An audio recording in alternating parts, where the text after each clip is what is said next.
નમસ્કાર, હું છું પ્રિયા અને તમે જોઈ રહ્યા છો જનતા કી જાણકારી ન્યૂઝ। નજર કરીએ આજના સમાચાર ઉપર। રાધનપુર નગરપાલિકાની સામાન્ય સભામાં થયો હંગામો। રાધનપુર નગરપાલિકાની સામાન્ય સભામાં ભારે હોબાળો। કોંગ્રેસનો આક્ષેપ છે કે પાલિકા હદ વિસ્તારમાં વિકાસના કામો થતા નથી। સામાન્ય સભા દરમિયાન મહિલાઓએ પીવાના પાણી અને શહેરના અવારનવાર ઉઠતા પ્રશ્નોને લઈ ભારે વિરોધ નોંધાવ્યો। ભારતીય જનતા પાર્ટીની બહુમતીના કારણે કોંગ્રેસના કોર્પોરેટરની અવગણના થતી હોવાના પણ આક્ષેપ છે।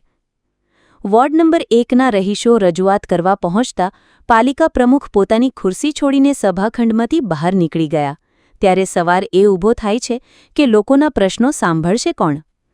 કોંગ્રેસ નગરસેવિકા જયાબેન ઠાકોરે પાલિકામાં ભ્રષ્ટાચારના ગંભીર આક્ષેપ કરતા આરોપ મૂક્યો કે ભાજપની બહુમતીના બળે કોંગ્રેસના સભ્યોની અવગણના થાય અને વિકાસ રૂંધાઈ રહ્યો છે।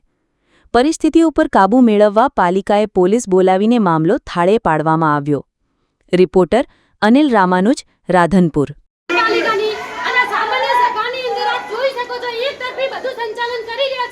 નગરપાલિકાના મહિલા પ્રમુખ ભાવનાબેન, અમને એવું લાગે છે કે બિલકુલ અભણ છે અને ભાવનાબેન એક પપેટની જેમ કામ કરે છે કે ચાવી ભરાય એટલું જ બોલવાનું, એના સિવાય કંઈ જ નહીં બોલવાનું।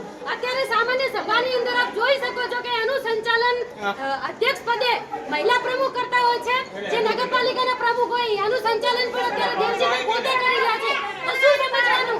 બધાથી અમને વંચિત રાખવામાં આવે છે। નગરપાલિકાના ટેક્સના પૈસા વગર કામે વપરાઈ રહ્યા છે। અત્યારે નગરમાં બધું પાણી અને મળતું નથી। પબ્લિક અહીંયા પાણી માટે આવે છે તો એમને પણ સાંભળવા દેતા નથી, આવવા નથી દેતા। શું આ તમારી પોતાની ઓફિસ છે કે નગરની પ્રજાને તમે આવવા નથી દેતા?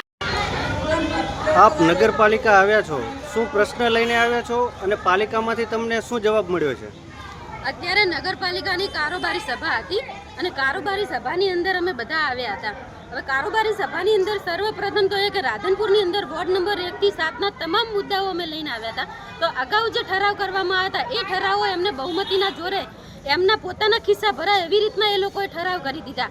અત્યારે અમે વંચાણે કીધું તો વાંચ્યું નહીં અને અધ્યક્ષસ્થાન અને સચિવશ્રી બંને થઈ અને મિલી ભગત આ બધું ચાલી રહ્યો મોટો ભ્રષ્ટાચાર એવું અમને લાગી રહ્યું છે। કેમ કે અત્યારે અમે રજૂ કરવા ત્યાં ઊભા થયા કે તમે ઠરાવ સાના કર્યા, જૂની ગ્રાન્ટનું શું કર્યું? અત્યારે જ્યાં જુઓ ત્યાં કેટલું રોડ રસ્તા તૂટેલા પડ્યા, ગટરો ઉભરા છે, એનું કોઈ કામ થયું નથી। તો તરત જ અમને સભા વેરવી પડી। સાચા હતા અને કંઈ કશું નહોતું એમની જોડે, જો હકીકત કહેવા જેવી અને ભ્રષ્ટાચાર જ હતો તો પછી એ લોકો કઈ રીતે બોલી શકે? અને નગરપાલિકાના મહિલા જે પ્રમુખ બેઠા છે ભાવનાબેન જોશી, એ માત્ર ને માત્ર એક પપેટ છે। પપેટ એટલે કે ચાવી ફેરવો અને ખાલી બોલે એટલું જ બોલવાનું। અત્યારે અધ્યક્ષે બોલવું જોઈએ ભાવનાબેન, એની જગ્યાએ દેવજીભાઈ પોતે બોલવા બેસી ગયા। દેવજીભાઈ તો કારોબારી ચેરમેન છે, કારોબારીમાં કહેશે અમે બધું બોલીશું, સાંભળીશું, પણ અત્યારે ભાવનાબેનને બોલવા દેવા જોઈએ ને આજ સુધી ક્યારે ભાવનાબેન બોલ્યા નથી। માત્ર ને માત્ર એમના ઈશારા પ્રમાણે સહીઓ કરવી, નગરપાલિકામાં ક્યારેય આવતા નથી। આવું એક સંચાલન નગરપાલિકાની બેરખોદરકારી જોઈએ તો ચાલી રહ્યું છે। રિફ્રેશિંગના જે નાણાં બાબતે તમે શું કહેવા માંગો છો?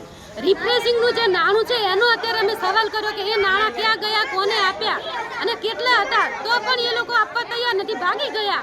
અત્યારે પબ્લિકના ટેક્સના પૈસા તમે જો, પબ્લિકના ટેક્સના પૈસા એ લોકોના ખિસ્સા ભરાય એવું અમને લાગી રહ્યું છે। રાધન